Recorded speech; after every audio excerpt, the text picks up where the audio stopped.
نحمدہ و نصلی علی رسولہ الکریم۔ عزیزان محترم، میں Muhammad Aslam Dodi, chairman liberal party Pakistan, آپ سے مخاطب ہوں اور آپ دیکھ رہے ہیں liberal party Pakistan YouTube channel. عزیزان محترم، liberal party Pakistan YouTube channel آپ کا اپنا چینل ہے۔ میں توقع ظاہر کرتا ہوں اور امید کرتا ہوں کہ آپ اس چینل کو سبسکرائب کریں گے، لائک کریں گے، شیئر کریں گے اور بیل آئیکن کو بھی دبا دیں گے تاکہ پارٹی کی طرف سے دی جانے والی معلومات اور گزارشات بر وقت آپ کے پاس پہنچیں اور آپ کے دوست احباب اور عزیز و اقارب مکمل طور پر ان سے استفادہ کر سکیں۔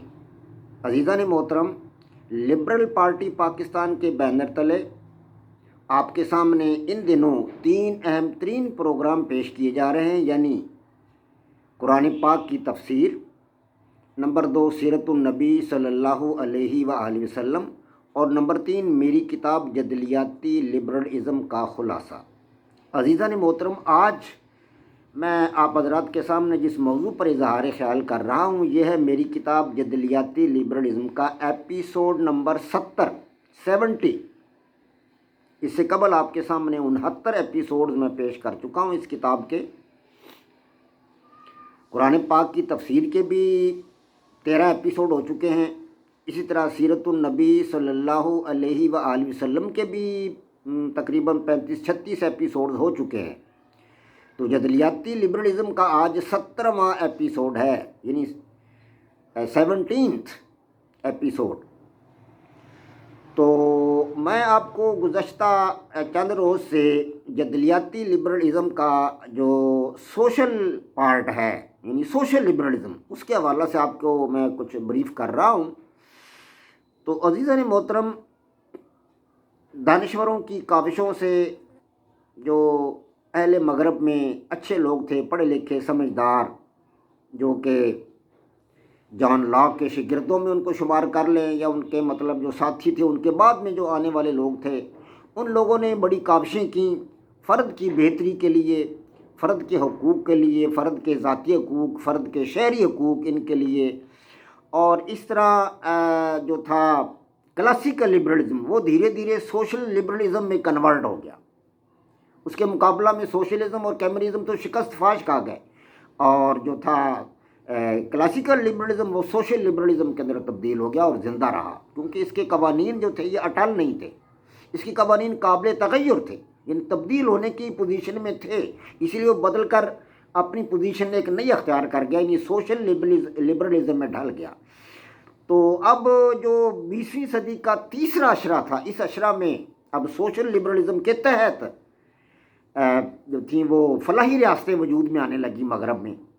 ان فلاحی ریاستوں کو وجود میں لانے والے جو لوگ تھے، انہوں نے بڑے بڑے کارنامے انجام دیے، بڑا انہوں نے ورک کیا، بڑا کام کیا۔ ان لوگوں میں امریکہ کے جین ایڈمز کو خصوصیت کے ساتھ میں ان کا ذکر کروں گا، اسی طرح امریکہ کے میڈیسن، لوئس اور برنارڈس، اور امریکی صدور میں تھیوڈور روز ویلٹ، اور اسی طرح فرینکلن ڈی روز ویلٹ۔ ان لوگوں کے نام بڑے مطلب عزت و احترام سے لیے جاتے ہیں مغرب میں۔ ان لوگوں نے بڑا کام کیا فلاحی ریاستوں کے قیام کے لیے۔ اس طرح برطانیہ کے ایل ٹی باب ہاؤس اور ٹی ایچ گرین، ان کے نام بھی ایسے لوگوں میں شامل ہیں جنہوں نے اصلاحی اپنا فلاحی ریاستوں کے قیام میں بہت زیادہ مدد دی۔ بڑا ان لوگوں نے لکھا اور قوم کو اس راستے پر انہوں نے لگایا کہ فرد کی جو بہتری اور بھلائی کے لیے کام کیا جائے، اور جو ہے اس قسم کی ریاستیں قائم کی جائیں جو فرد کی فلاح و بہبود کے لیے کام کریں۔ تو سماجی بہبود کے ان پروگراموں میں جو سب سے زیادہ پروگرام جس نے اہمیت حاصل کی اور جو پورے مغرب میں زیادہ مشہور ہوا، وہ پروگرام تھا امریکی صدر فرینکلن ڈی روز ویلٹ کا new deal programme. New deal, اس پروگرام نے پورے مغرب میں ریکارڈ قائم کر دیا اور بہت زیادہ اس پروگرام سے مطلب اس نے شہرت حاصل کی، اور امریکہ کو بھی اسی پروگرام سے بڑی شہرت ملی پوری مغربی دنیا میں۔ عزیزان محترم، اسی اثنا میں جب فلاحی ریاستیں قائم ہو رہی تھیں مغرب میں، تو اسی اثنا میں جہاں سوشلزم اور کمیونزم لبرلزم کے مقابلہ میں شکست فاش کھا چکے تھے، اسی مطلب انداز سے ایک نیا دشمن لبرلزم کے سامنے آ کھڑا ہوا، یعنی تیسرے اشرہ میں، 20ویں صدی کے تیسرے اشرہ میں یہ دشمن تھا فاشزم، فسطائیت جسے کہتے ہیں. تو یہ فاشزم جو تھا یہ بھی آمریت کی ایک شکل تھی، ہاں جی. اور اس کا ظہور 20ویں صدی کے تیسرے اشرہ میں ہوا. اس میں ریاست کو سب سے اعلیٰ درجہ تصور کیا جاتا تھا. جی ہاں، گویا آپ یہ سمجھے کہ لبرلزم تو فرد کی فلاح و بہبود کے لیے کام کرتا تھا، اور یہ جو تھا اپنا فاشزم یہ اس کا الٹ تھا. یہ کہتے تھے یہ لوگ کہ جو ہے فرد کو اپنا سب کچھ قربان کر دینا چاہیے قوم پر، اپنی قوم پر فرد اپنا سب کچھ قربان کر دے. لبرلزم فرد کی بہتری بھلائی کے لیے تھا. یہ کہتا تھا کہ قوم کو بہتر کرو، قوم کو بڑا کرو، قوم کو سربلند کرو، اور فرد اپنا سب کچھ قربان کر دے ریاست کے لیے، قوم کے لیے، ریاست کے لیے سب کچھ قربان کر دے. تو ریاست کو سب سے اعلیٰ مطلب ان لوگوں کے نزدیک سب سے اعلیٰ درجہ حاصل تھا، اور فرد کو کہتے تھے کہ سب کچھ قربان کر دو ریاست کے لیے اپنا.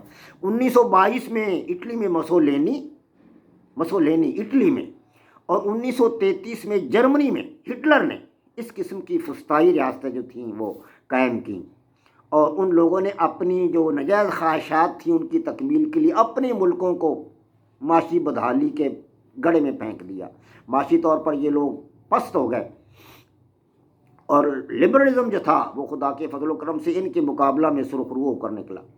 مسولینی کو تو اس کے ساتھیوں نے قتل کر دیا، اور جو جرمنی کا ہٹلر تھا وہ اس نے خودکشی کر لی. اور اس طرح یہ جو تھا فسطائیت کا جو تھا وہ باب مکمل طور پر بند ہو گیا، اور لبرلزم اپنی جمہوری اقدار کے ساتھ ساتھ زندہ و تابندہ رہا. اب اٹلی اور جرمنی کے اندر بھی وہی لبرل جمہوری حکومتیں قائم ہیں. اسی وقت سے جب یہ مسولینی مارا گیا، قتل ہوا، اور یہ اپنا جو تھا ہٹلر اس نے خودکشی کر لی، تو اس کے بعد جرمنی اور اٹلی کے اندر بھی لبرل جمہوری حکومتیں قائم ہو گئی، وہاں پر بھی فلاحی ریاستیں جو تھیں وہ وجود میں آ گئیں. تو آج 21ویں صدی میں دنیا کے چند ممالک کو چھوڑ کر، جی ہاں پوری دنیا کے چند ممالک کو چھوڑ دیں جہاں کوئی فوجی آمریت ہے یا کوئی سول آمریت ہے، تو اس سے ہٹ کر باقی ماندہ ساری دنیا کے اندر، باقی ماندہ پوری دنیا کے اندر جمہوری لبرل رویہ غالب ہے، اور جمہوری لبرل اقدار کی حکومت ہے، اور لبرلزم کی جو ہے وہ پوری دنیا میں حکومت ہے. تو لبرل جمہوری حکومتیں فرد کو اس کی شہری اور اس کے ذاتی حقوق عطا کرتی ہیں، یعنی فرد کو اس کے ذاتی حقوق بھی دیتی ہیں، شخصی حقوق بھی دیتی ہیں لبرل حکومتیں، اور اس کے جو مطلب ہے ریاستی حقوق ہیں، اس کے شہری حقوق ہیں، وہ بھی اس کو عطا کرتی ہیں.